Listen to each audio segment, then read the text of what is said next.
Hey y'all, this is Tyler and Riley from O.T.R.Outdoors. We're out hiking around the woods. The snow's just starting to come down a little bit. We're getting some flurries here and there.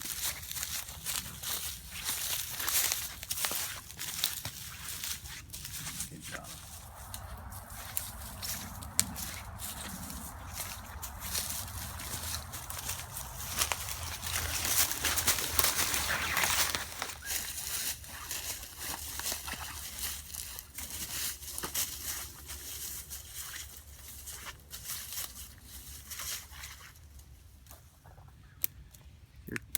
If you're using a twig fire or a stick fire, you want that good snap sound, good crisp snap. That means it's nice and dry. Some of these are poplar branches, which means the bark is really good for your bird nest or your tinder bundles. I'm collecting in as I go on pieces that when I break it, if it comes off pretty easy, I'm collecting. I'm not being too picky about it. It's all dry. This piece right here might give us a decent piece off of it. Real easy way to tell if you're not familiar with it. When it falls on the ground, when they shed their limbs as the tree goes taller, it looks almost like a antler. It's super white when the bark comes off. It's a real telltale sign if you just see it from a distance. And I'm not being super picky with my piles here. I'm just getting it fairly close.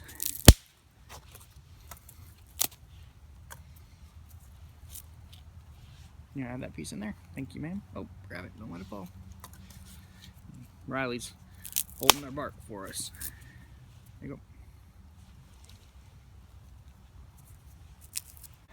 Let me show you this real quick before I forget.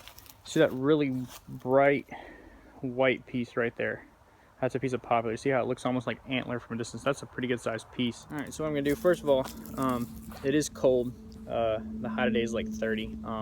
So what I've done, I forgot my mat, but I have my pair of heavy leather work gloves in my bag that I carry with me all the time. So I just put those down so my knees aren't coming in contact with the moist ground and getting wet.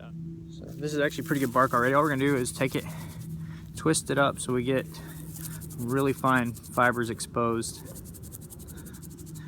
And this initial stuff that's coming off now, we don't really want to save because that's the outer bark breaking away from the inner bark. We really want that good inner bark. It's really stringy. See if I can get a close up for y'all. See how it's, I can get it to focus. Really stringy stuff. That's what you want. Like I said, since we're not putting an ember in, it doesn't have to be perfect. We just want it processed down fairly well so it'll catch a spark from our ferro rod. Use this piece as my bottom piece here. Find me a good solid piece to put my ferro rod on here.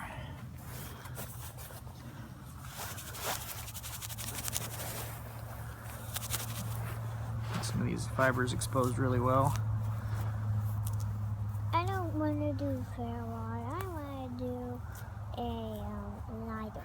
We're not gonna do a ladder today, princess. I don't want to. I don't want to do the ferro rod.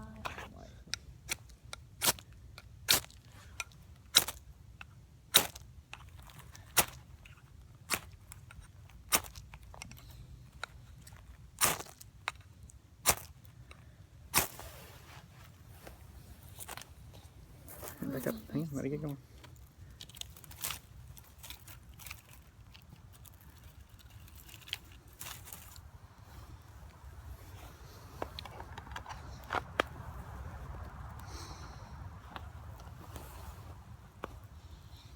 Scoot y'all back just a bit.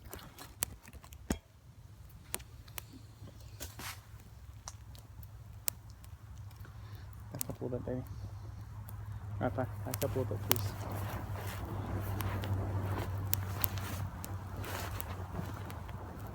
Fire.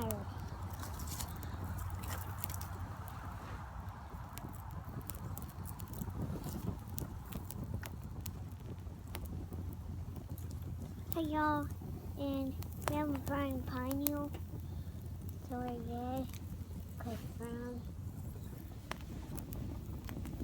And the stuff I used for a base, I don't know what it was. It was too far rotted to tell what it was, but the inner part of it was probably 3 feet tall. The inner part of this tree that was still standing was still super hard, but the outside was real punky wood. and I just broke it up and used it as my base, not the leaves today, baby, to get myself up off the ground. But the nice thing with that,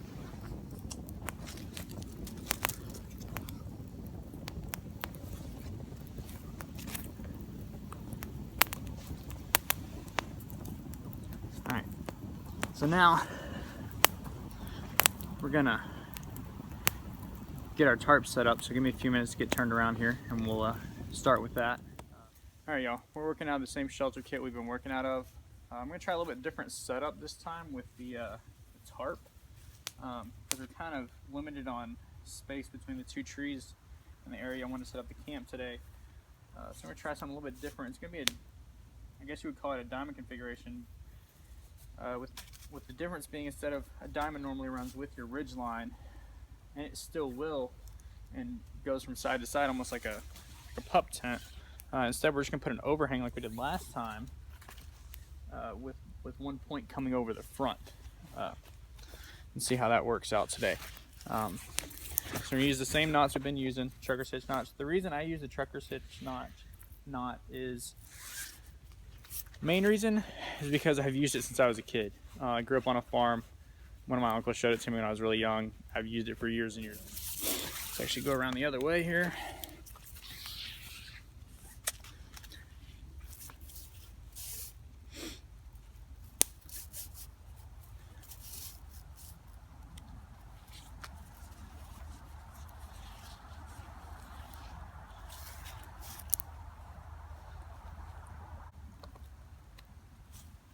So there's that. One thing I did do is I left my prusik knot on here. I've been leaving it on my line. I normally take it off just for sake of knowing where it is if I need it for something else. But I've been leaving it on my line down here next to my loop, so I'm going to use it on this side because I have my loop for my other end, for my trucker's hitch knot to tie into my tarp on that side. So we're going to get our same tarp we've been using out.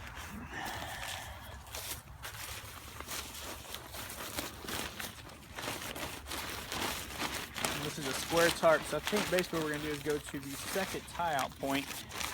So I'll give us a decent little overhang out here in the front. We'll go to our second tie-out.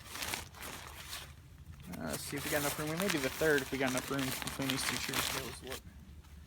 I think that's going to be a little too big of expansion. Yep, it's tarp's too big for our trees there. We're going to go to our second tie-out point on this. And all I'm going to do is pick up 2 sticks off the ground for my toggles. There's one. On this end, I'm going to get as close to the tree as I can with this knot. That way, because I've got a little bit less room on that side to play with. I'm going to basically go all the way to the tree with that knot. Come back over here. That's going to work out pretty well for this other loop on this end. Find me another toggle real quick.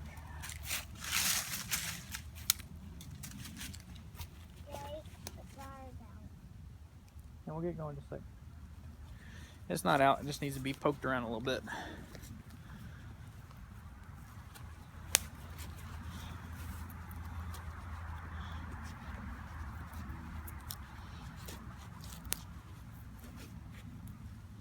And come back and put that second half hitch in there.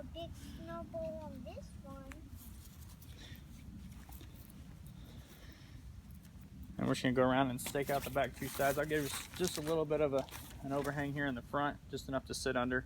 That way you're not. All right, so what I'm actually going to end up doing here on the back is going 3 tie-outs in. Basically, I have the corner 1 and 2, and flip that up underneath. I'm going to use stakes.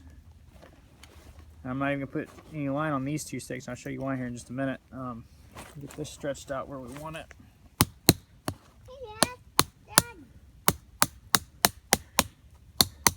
Go over to do the same thing on this other one. Daddy?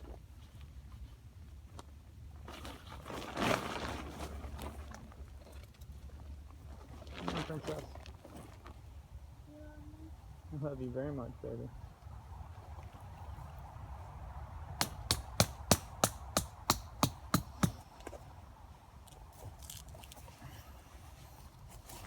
I'm gonna adjust it out where we want them.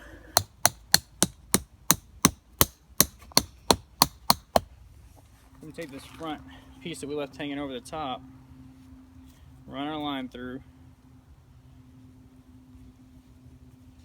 We're actually going to take it at kind of an angle here because our fire's right in front of our tarp.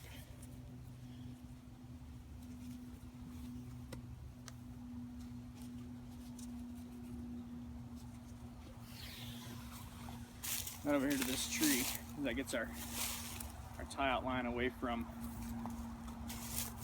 our fire. So, same trucker's hitch knot, having a hard time talking today, it's cold out here. Tongue's going numb, mouth's going numb. Get this tightened up here.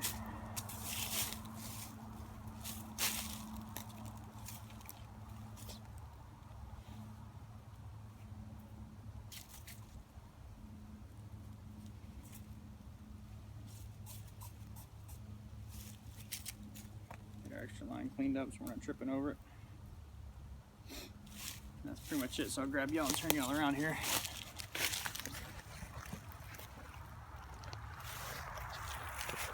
So basically what we're left with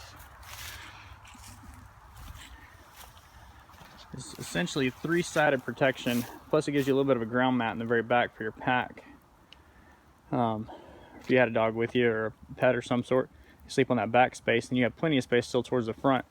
The only thing I would do a little bit different is slide this a little further to the right. I wasn't sure how much space I was going to have laterally because I've never set this up before, but that gives you a good 3 sides of coverage with that setup, along with a bit of a ground mat to begin with, so you can put your pad or your gear or whatever. Sleeping there, you put your ground mat down that you're going to sleep on, or your sleeping pad, and then that gives you that much, probably a good 3 feet, almost 2.5 feet by 2 feet of extra ground cover. Put your gear on, keep your food on, whatever the case is if you're not in bear country.